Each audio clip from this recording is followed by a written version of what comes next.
Hello बच्चों, स्वागत है आप सभी का सर्वज्ञ वाला यूट्यूब चैनल में। आपका हार्दिक स्वागत है। और आज ये क्लास यूपी बोर्ड 12th वाले बच्चों के लिए होने वाली है। अगर आप ही हिंदी में आपको मैं सिंपली 5 नंबर आपको मिलने वाले हैं।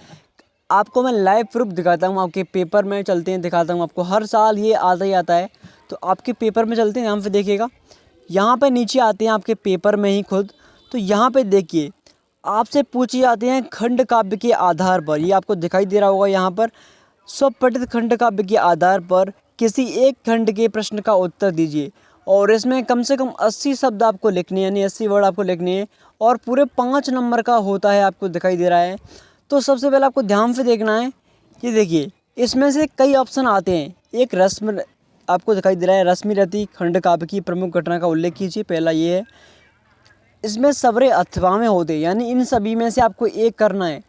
यानी इसका अर्थ ये होता है, आप कौन से ज़िले से बिलोंग करते हो, तब आपको इन सभी आपको दिखाई दे रहा होंगे सभी अथवा में है। हाँ सर, बिल्कुल। तो अथवा में होते तो क्या करते हैं, इनमें से सिर्फ आपको एक ही करना है।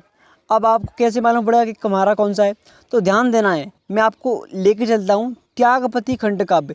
आपको बेसिकली यही करना है, ये वाला त्यागपति खंड काव्य के आधार पर हर्षवर्धन का चरित्र चित्रण कीजिए। या फिर अथवा में इसका एक ऑप्शन और दिया है, त्यागपति खंड काव्य का किसी घटना का उल्लेख कीजिए। ओके, तो ध्यान से देखिए।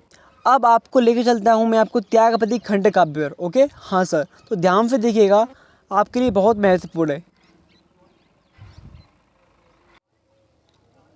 तो बच्चों यहाँ पे देखिए, यहाँ आपको दिखाई दे रहा होगा ऊपर त्यागपति खंड काव्य। ये एक कहानी है। सिर्फ इस कहानी को आपको बस पढ़ लेना है। बस आप बेसिक अपने पेपर में लेके आ सकते हो और पूरे 5 नंबर पा सकते हो।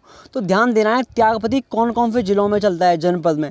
तो एक आगरा है, गोरखपुर, गाजीपुर, बरेली, सुल्तानपुर, जालौन, लखीमपुर, गोंडा, शाहजहाँपुर, फिरोजाबाद, महाराजगंज, बाराबंकी जनपदों के लिए मतलब इन जनपद में आप इन जिलों में अगर बिलोंग करते हैं, यहाँ से बिलोंग करते हो, तो आप त्यागपति खंड काव्य को लिखकर आ सकते हो। ठीक है, तो ये इतने 2, 4, 6, 8, 10, 12, 14 मतलब इतने जिलों में ये बिलोंग करता है। आपको ध्यान देना है। ठीक है, इतने जिलों से अब अगर आप इन जिलों में से अगर एक जिले के भी हो, तो आपको यही लिखना है त्यागपति खंड काव्य।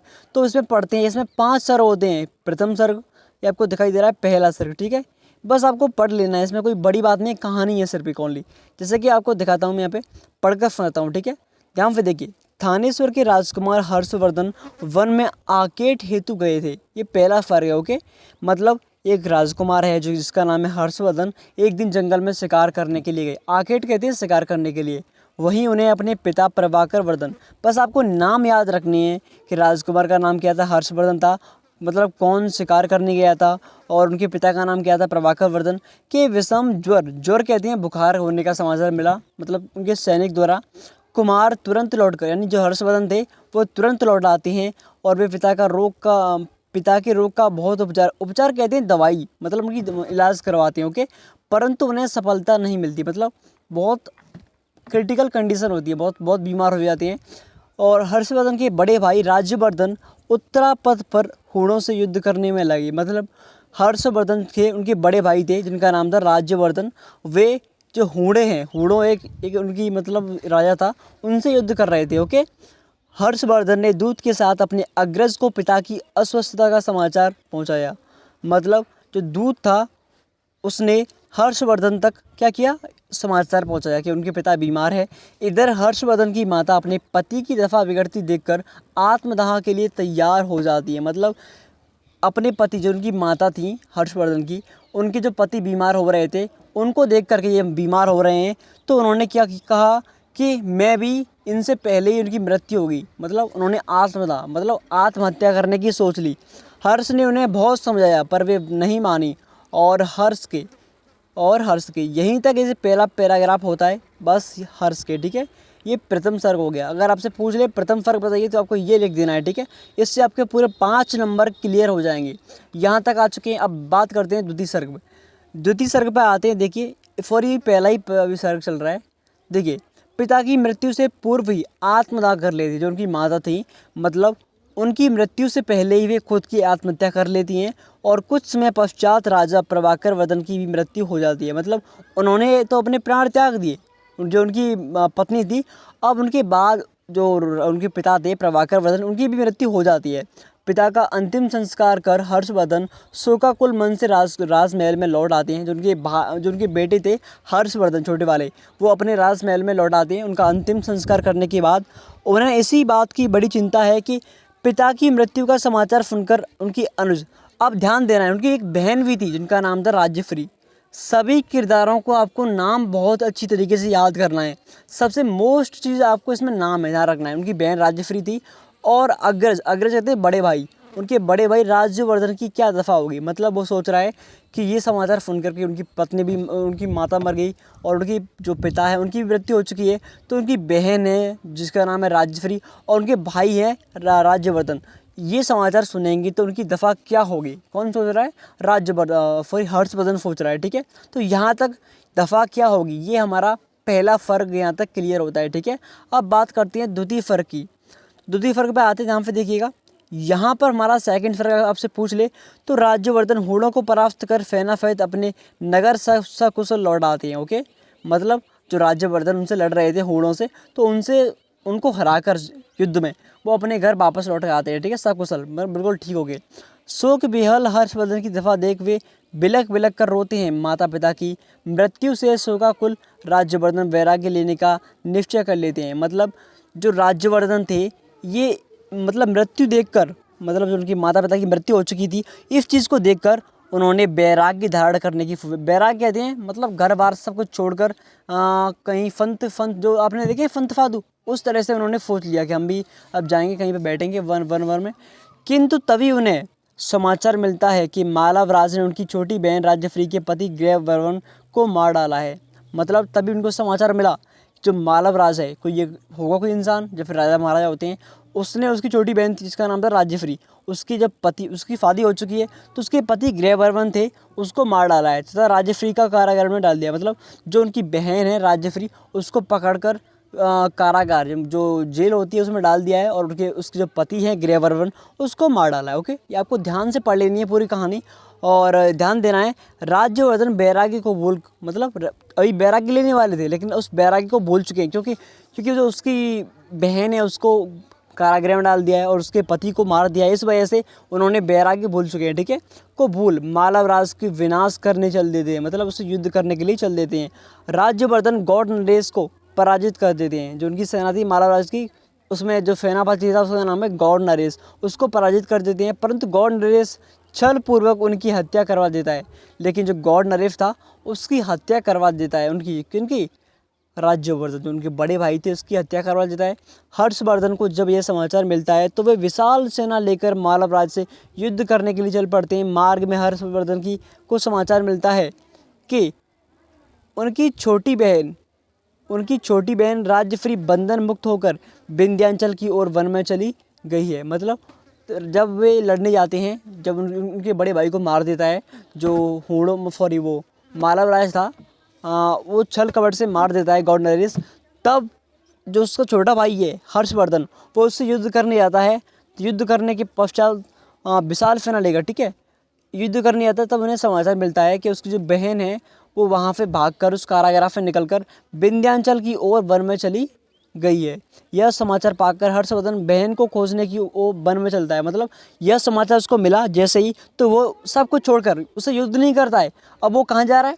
वो उसको खोजने जा रहा है अपनी बहन को, ठीक है। वन में दिवाकर मित्र के आश्रम में उन्हें एक भिक्षुक से समाचार मिलता है। मतलब वहीं वन में एक भिक्षुक, एक भिखारी था, उससे समाचार मिलता है कि राज्यश्री आत्मदेह करने वाली हैं। जो राज्यश्री थी वो क्या करने वाली हैं? आत्महत्या करने वाली वो भी, ठीक है। वे शीघ्र ही पहुंचकर राज्यश्री को आत्मदाह मतलब आत्महत्या करने से बचा लेते हैं, और वे दिवाकर मित्र और राज्यश्री को अपने साथ ले कन्नौज लौट जाते हैं। मतलब वह दिवाकर था और मित्र था उसका दिवाकर। और ये भी ध्यान देना है आपको, ये मोस्ट इंपोर्टेंट पॉइंट है, जो उसकी बहन है राज्यश्री का नाम है, लेकिन यहाँ पर दिवाकर एक मित्र है उसका भी नाम आपको ध्यान देना है।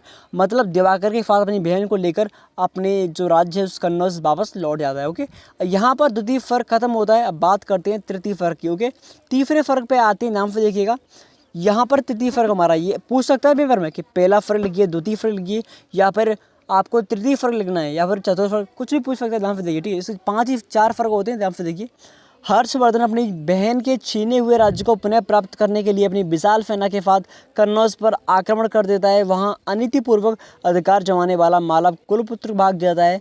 राज्यवर्धन को हत्यारा गौड़पति संभाग भी अपने गौड़ प्रदेश को भाग जाता है। सभी लोग हर्षवर्धन से कन्नौज का राजा बनने की प्रार्थना करते हैं, परंतु हर्ष अपनी बहन का राज्य लेने से मना कर देते हैं। वे अपनी बहन से सिंहासन पर बैठने को कहते हैं, परंतु बहन भी राज सिंहासन ग्रहण करने से मना कर देती हैं। फिर हर्षवर्धन ही कन्नौज के संरक्षक बनकर अपनी बहन के नाम से वहाँ का शासन चलाते हैं। इसके बाद 6 वर्षों तक हर्षवर्धन का दिग्विजय अभियान चलता है। उन्होंने देखिए आगे कश्मीर, पंचनद, सारस्वत, मिथिला, उत्कल, गौड़, नेपाल, वल्लभी, सोरठ आदि सभी राज्यों को जीतकर यह ध्यान देना है आपको, ठीक है। यवन, हुड़ों और अन्य विदेशी शत्रुओं को नाश करके देश को अखंड और शक्तिशाली बनाकर एक सुगठित राज्य बनाया। अपनी बहन के स्नेहवश वे अपनी राजधानी कन्नौज को ही बनाते हैं, मतलब उन्होंने उसकी राजधानी कन्नौज को बनाई अपनी, ठीक है। और अनेक वर्षों तक धर्मपूर्वक शासन करते हैं। उनके राज्य में प्रजा सुखी थी तथा धर्म संस्कृति और कला की भी पर्याप्त उन्नति हो रही थी। आपको ध्यान देना है। तृतीय वर्ग यहाँ समाप्त होता है। बात करते हैं चतुर्थ वर्ग की। ओके, ध्यान से देखिएगा। चतुर्थ वर्ग, यहाँ पे आपको बहुत ही मोस्ट इम्पोर्टेंट बात सीखने को मिलेगी। फोर्थ वर्ग देखिए, राज्यश्री एक बड़े राज्य की शासिका होकर भी दुखी है। वह सब कुछ छोड़कर गेरुए वस्त्र धारण कर गेरुए कहती हैं, मतलब जो साधु संत होते हैं वैसे कपड़े वस्त्र पहनकर बिच्छुड़ी बनकर बनना चाहती हैं, मतलब एक भिखारी बनना चाहती हैं। वह हर्षवर्धन से संन्यास ग्रहण करने की आज्ञा मांगने जाती हैं, तो हर्षवर्धन उसे समझाते हैं कि तुम तो मन से सन्यासिनी हो, यदि तुम गेरुए वस्त्र धारण करना चाहती हो तो अपने वचनानुसार मैं भी तुम्हारे साथ ही सन्यास ले लूँगा। तभी दिवाकर मित्र आकर उन्हें समझाते हैं कि वास्तव में आप दोनों भाई बहन का मन सन्यासी है, किंतु आज देश की रक्षा एवं सेवा सन्यास ग्रहण करने से अधिक महत्वपूर्ण है। क्या है सर? महत्वपूर्ण, ध्यान देना आपको, अधिक महत्वपूर्ण है। दिवाकर मित्र के समझाने पर दोनों सन्यास का विचार त्याग कर देश सेवा में लग जाते हैं, ठीक है। यहाँ पर हमारा चतुर्थ सर्ग कंप्लीट हो चुका है। एक आखिरी सर्ग बचा है, इसका नाम है पंचम सर्ग। इसे भी पूछ सकता है, ध्यान से देखिएगा।